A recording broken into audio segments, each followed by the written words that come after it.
Hi everybody, welcome to Live Wire Review. My name's Jeremy and today I'm reviewing the 2025 Chevrolet Equinox EV. Now, I don't usually start off with the looks of a vehicle, especially electric vehicles, but I gotta say, this thing looks absolutely striking. Look at the front end of this car. I think it looks almost Camaro-esque, which is a little strange for something that's just a family hauler. And when you think Equinox, you don't really think about something that looks this good. It's got the lower profile. It is a little bit different than the gas version. There's some different specs to it. You'll actually notice that the roof line is lower. It comes with these beautiful 21-inch wheels. I love the color of this thing. It's available in lots of different colors. I like how they break up the coloring here with the black and the silver, and I love the black mirrors. Now you will find a little bit of wind noise past these mirrors, and it does only have single pane glass, but outside of that, it's pretty quiet. That's basically all you hear is the wind noise past this point here. You'll find that the wipers, they actually move up to both sides of the windshield. It's something GM did a long time ago, but it seems to work for them. So without further ado, let's get into it.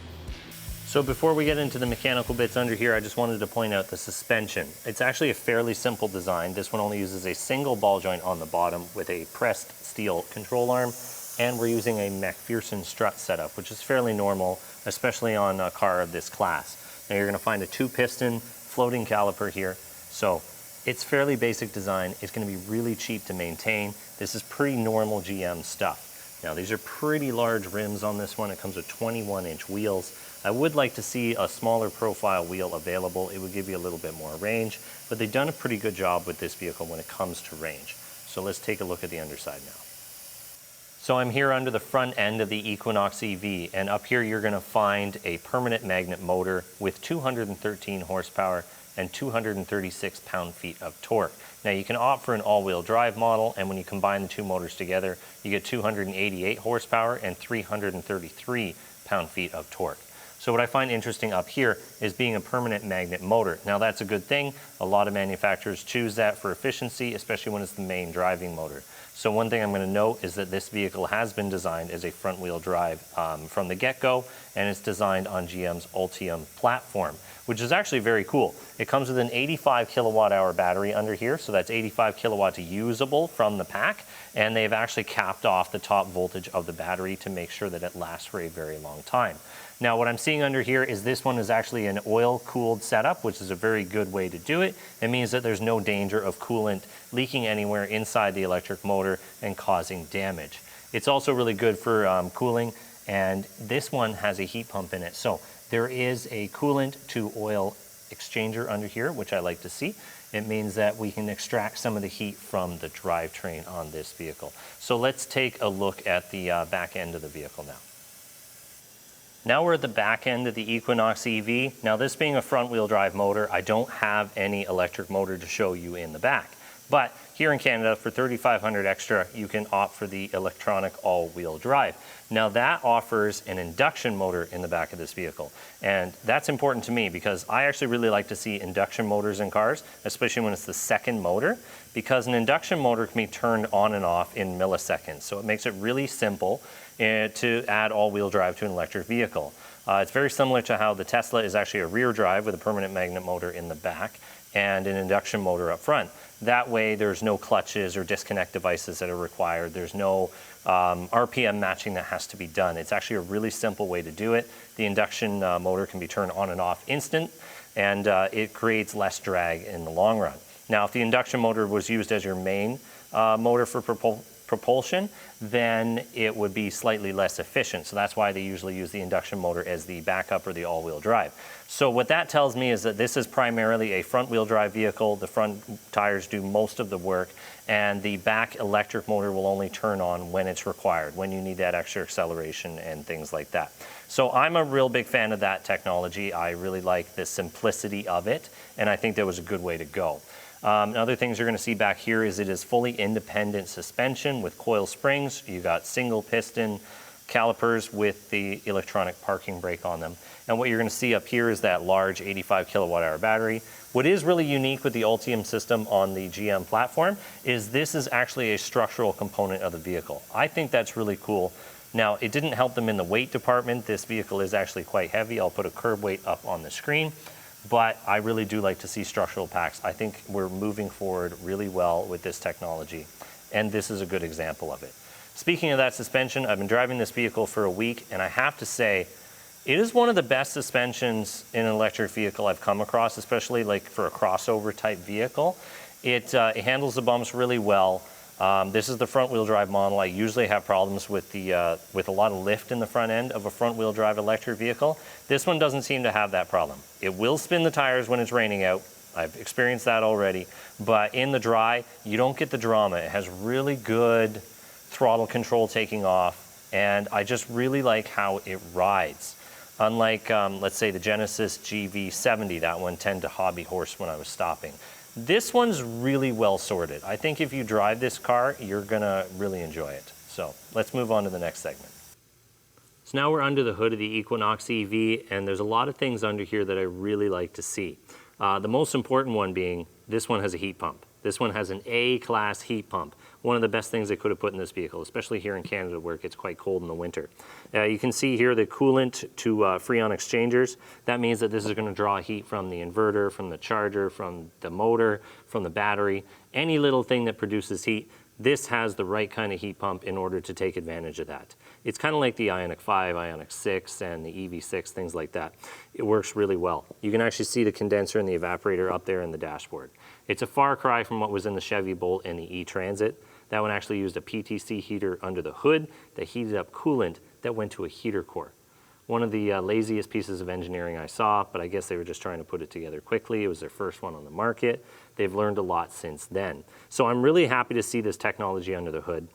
Another thing to note is that everything is stacked up here in the front, so there is no frunk, but it keeps a lot of the weight over the front tires. And like I said before, the suspension is very well composed on this one. It gets on the highway really easily. It handles the weight fairly well, and it's got a nice, comfortable ride to it.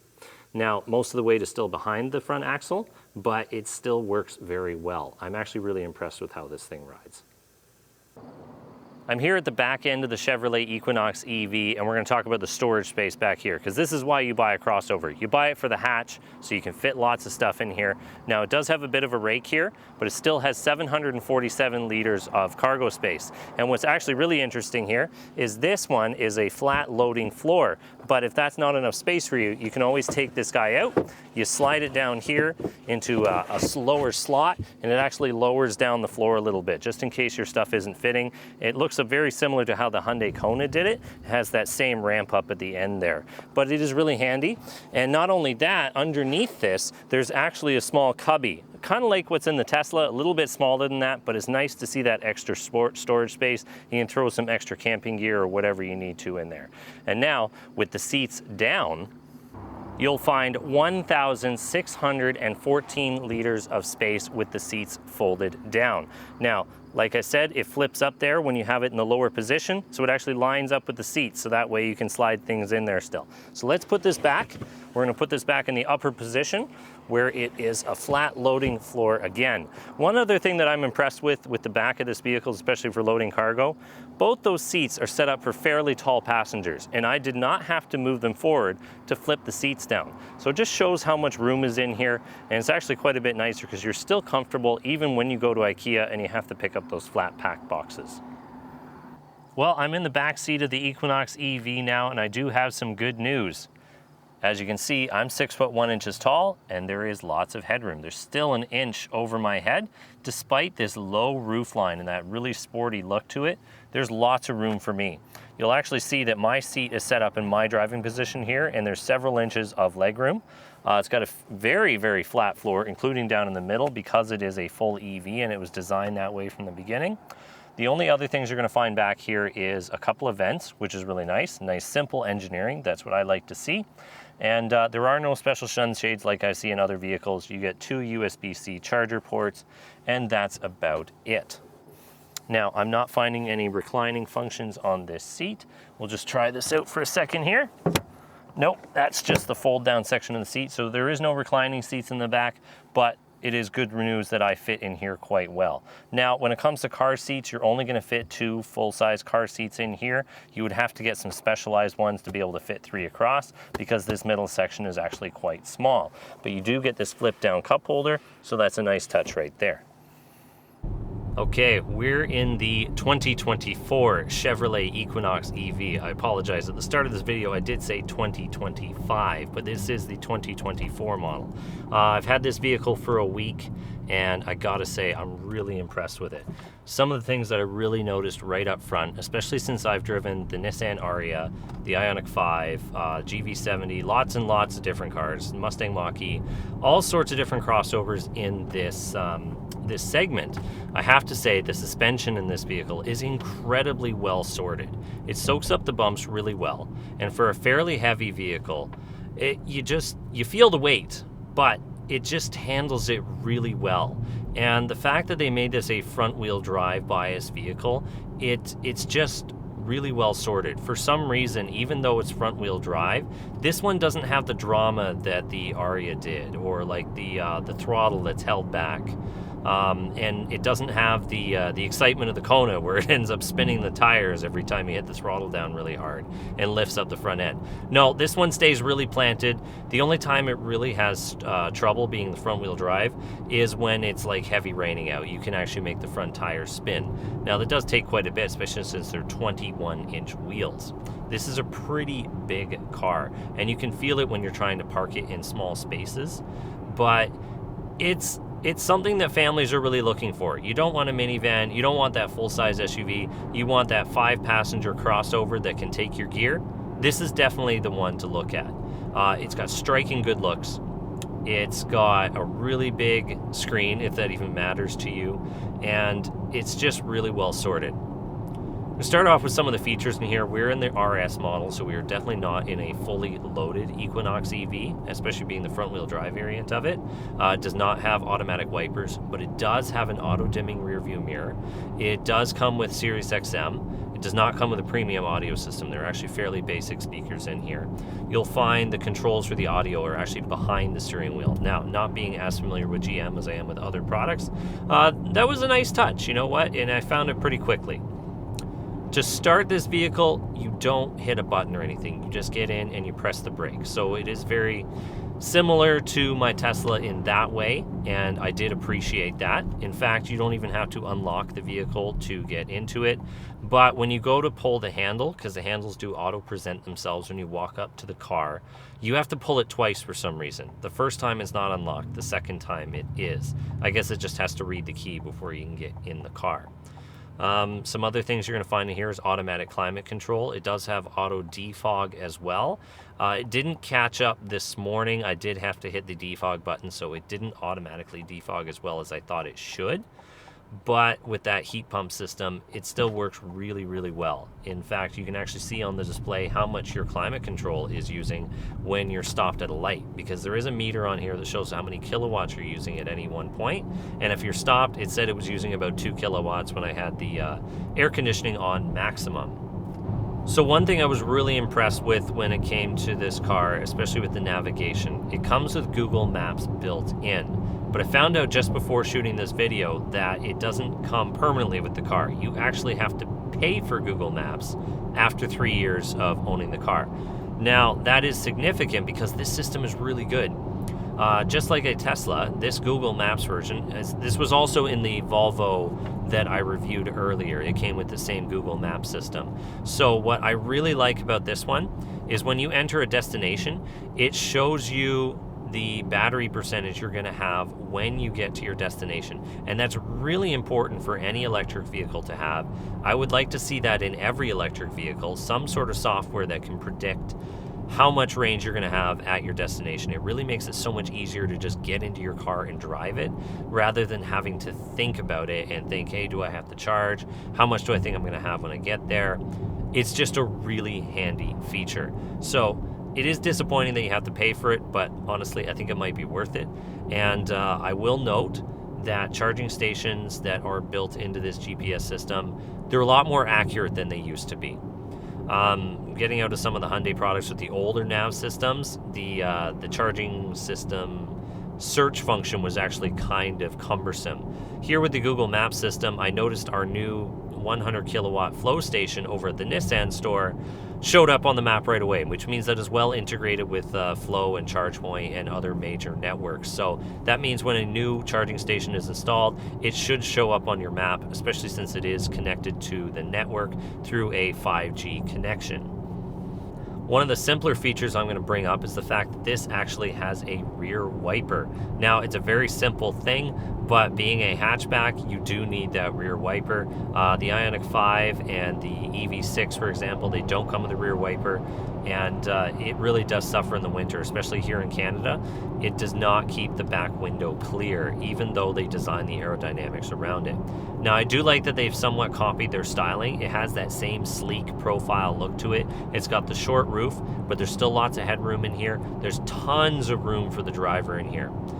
Seats, the fairly basic model. This one actually goes, this one is power on the driver's side, and on the passenger side, it's manual.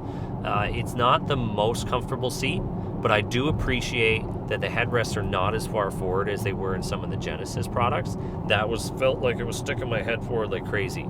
Now, I know these anti-whiplash headrests have to stick forward to be able to catch your head. It is a safety feature, but I still think it's a little bit too much in modern cars nowadays. They need to give you a little bit more adjustability of the headrest to make it a little bit more comfortable. I find myself having to put the seat back a lot further just so I can put my head on the headrest comfortably.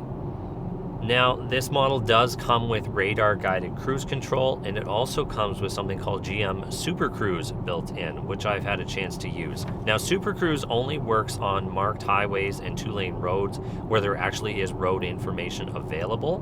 But that being said, Super Cruise is a very unique system. It's one of the systems on the market where it is hands-free. There's not many systems out there that are hands-free. So when this one is connected to the network, it has the road information, and you put Super Cruise on, it does all of the driving for you. You can even set it up in such a way that it will automatically change lanes if you hit the turn signal indicator, but you can also set it up so the vehicle will do it itself. So if you're following somebody at a set speed and they go really slow, the car will actually look for an opportunity in traffic to pass that vehicle for you without you having any input. Now, I was a little nervous to do that because I still want to go out there. I want to check my blind spots, make sure everything is safe. So I turned off that feature. I set it up so that when I do hit the turn signal, it will change lanes for me, and then I can control the passing. I just want to have that little bit of control over the car. But I have to say, it was really, really relaxing. In fact, I think I'm on a road right now. I set it up, Super Cruise is on, and it's on. It shows a green light on the steering wheel. It shows green up there, so you really know when the system is working. Now, it has a driver attention system, as it would have to be approved for use on the road, so it is constantly scanning to see where your eyes are. Now, it does have provision set up, so you can look in your mirrors and look back. But if you were to pick up your cell phone or something in front of those sensors, it would immediately make you take control of the vehicle, because that is unsafe. You have to be in control of your vehicle at all times. That's why it's scanning where your eyes are and where your head is pointed to make sure that you are paying attention to the road. But it does give you that leeway, like I said, to check your mirrors and to look around you to make sure that you're fully aware. Now, I'm actually really impressed with that system. Those sensors, they pick up on your movements right away. So if you're doing something you're not supposed to be doing, it will let you know.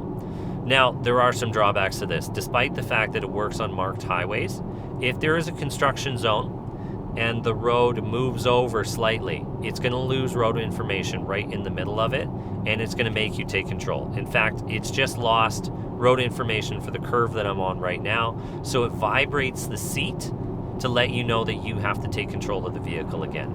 But it takes control for a couple of seconds just to give you time to get your hands up on the wheel again and take control. So, really neat system, does have its limitations, but I have to say it's one of the best systems I've used. The fact that you can take your hands off the wheel makes it so much more relaxing. You have to try it. It's actually really cool. And the auto lane change feature, this is one of the first vehicles where I've actually let the vehicle do an auto lane change because my hands are off the wheel. It's really awkward when a vehicle's trying to change lanes while your hands are on the wheel, trying to tell the car that you're still there. So I've never used it, like in the Genesis products, for example. I didn't use it in that car because it was just a little odd. But in here, it works really, really well. We're going to talk about range in this car for a minute because you have to in any electric vehicle. This is built on the Ultium platform with an 85 kilowatt hour battery. Now that's 85 kilowatts usable. By the calculations, it's about 89 kilowatts in size.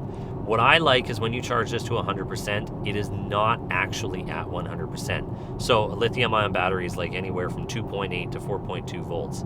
Now they've capped off below that 4.2 volts to make sure that the battery will last a lot longer. It does come with an 8-year, 160,000 kilometer warranty on the drivetrain and the battery, which is pretty standard across the board. I'm happy to see that. So you know that this is going to last for a very long time. But going back to that range figure, this is the front wheel drive model with the 85 kilowatt battery. It is rated at 513 kilometers of all electric range. Now, I've been driving this back and forth on the highway. You're not going to get quite that much on the highway. It is geared a little bit more for back roads than it is for the highway, but I'd say this vehicle can easily go 450 kilometers. And after driving EVs for almost 6 years now, that is just the right amount of range, especially for the long distances we have to travel in Canada. So that means if you want the longest range, fairly big vehicle you can get, this is one of the best on the market. It's up there with the Nissan Ariya long range. You can easily push 500 kilometers in this car, no problem. Highway speeds 450. Now, keep in mind, if you get the all-wheel drive model, that one is rated for 459 kilometers, not 513. So easily, that one would be a 400 kilometer highway car, easily 450 in good weather on back roads. So, and with that heat pump system, you know you're going to retain a lot of that range in the winter. And one thing I would like to see an improvement on, though, is the size of the wheels. These crossovers, they always like to look really flashy. They like these wide tires with those rubber bands on them. This one, for example, has 21-inch wheels. I'm sure they could have gone with a 19-inch wheel, maybe a slightly thinner profile, and you would have gotten a little bit more range. But that being said, 450 kilometers range is plenty for me, and I have to say it just works really well. So my commuting, I'm going over 200 kilometers a day, handles it no problem, doesn't use anywhere near the range that this vehicle can put out. I think I'm only using like 50% at most, even when I make some extra stops along the way.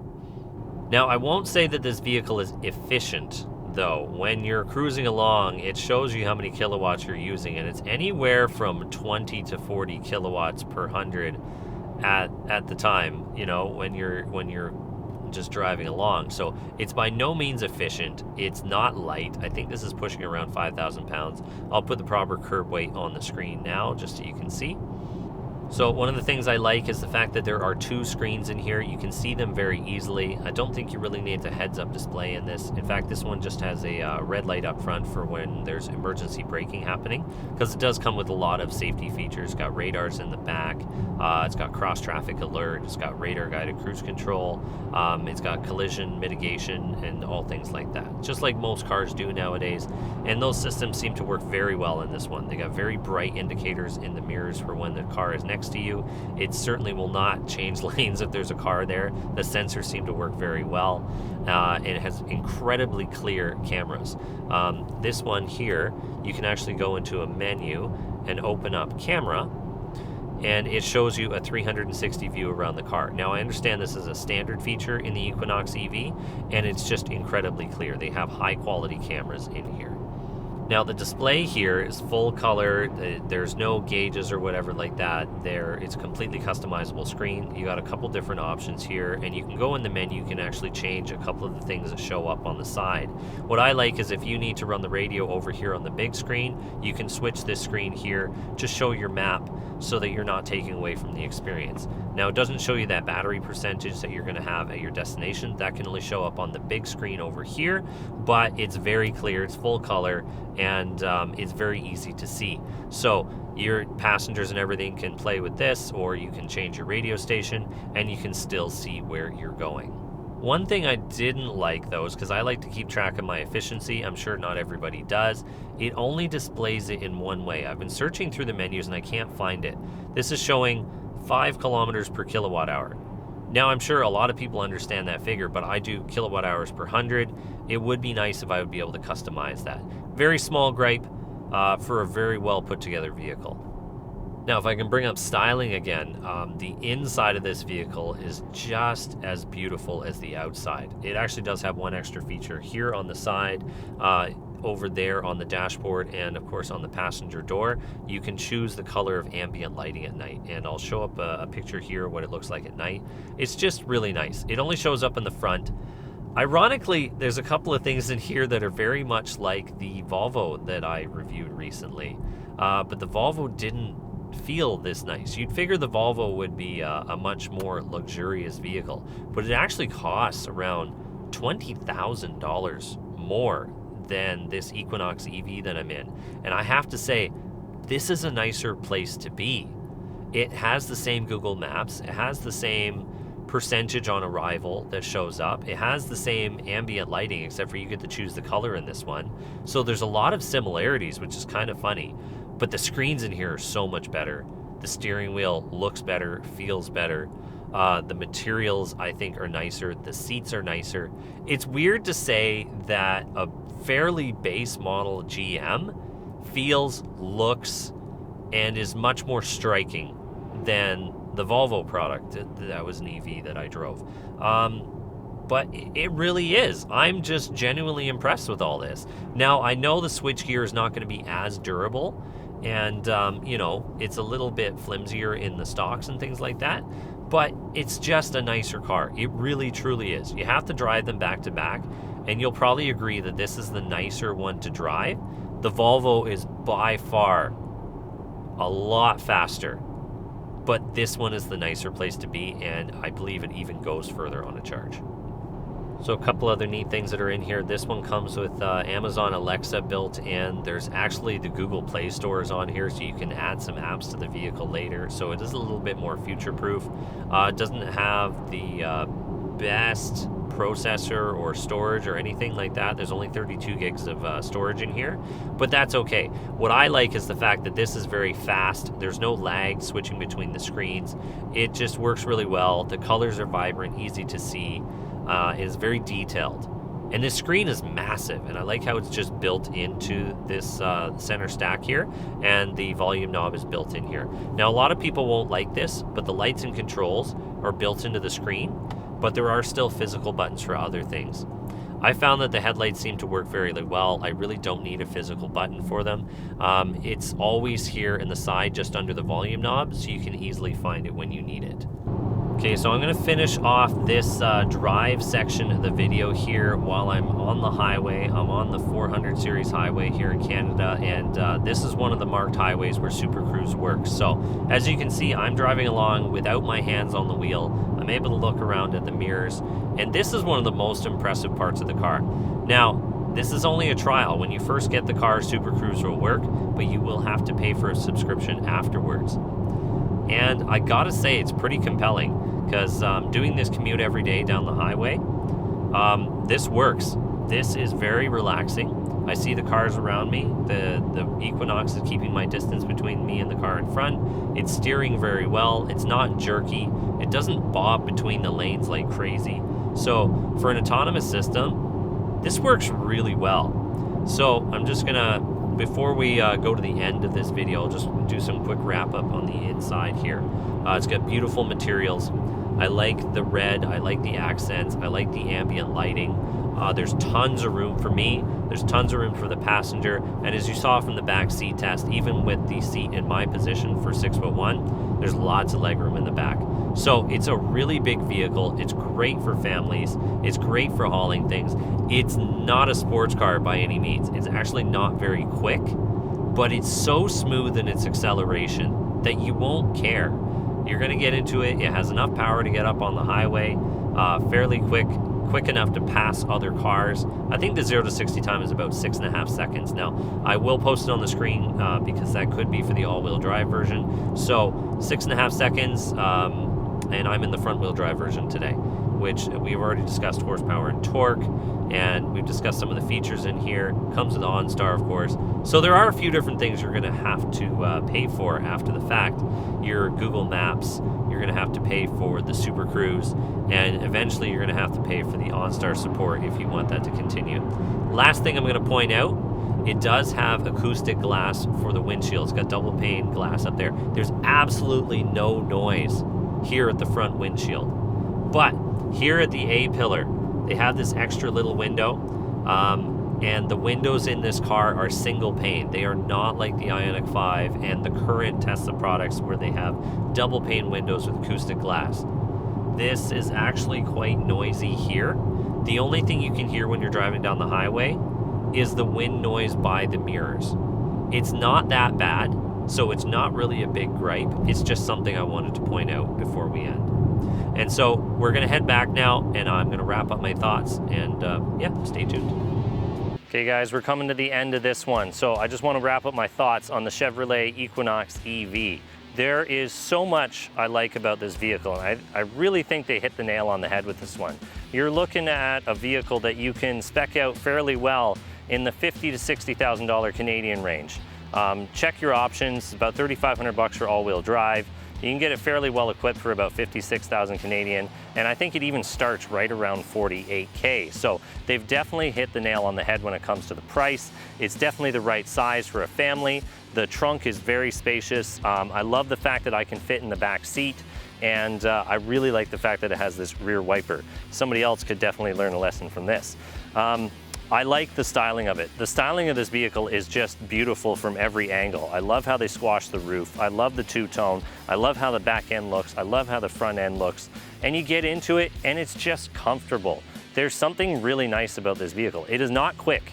There is a lot faster EVs on the market than this, but for some reason when I get behind the wheel of this one, that doesn't matter. It just feels like a really well put together vehicle. Little on the loud side when it comes to the wind noise, but you know, little things. And I also like the fact that you really can't even tell it's an EV. It just says Equinox, and that's it. That's the only clue you get. It doesn't say EV on here, it just says RS. It actually looks a lot classier than the class that it's in. So stay tuned, keep watching the videos, leave a comment. I check every comment on the videos, and like and subscribe if you found this helpful, and stay tuned for what we're doing next.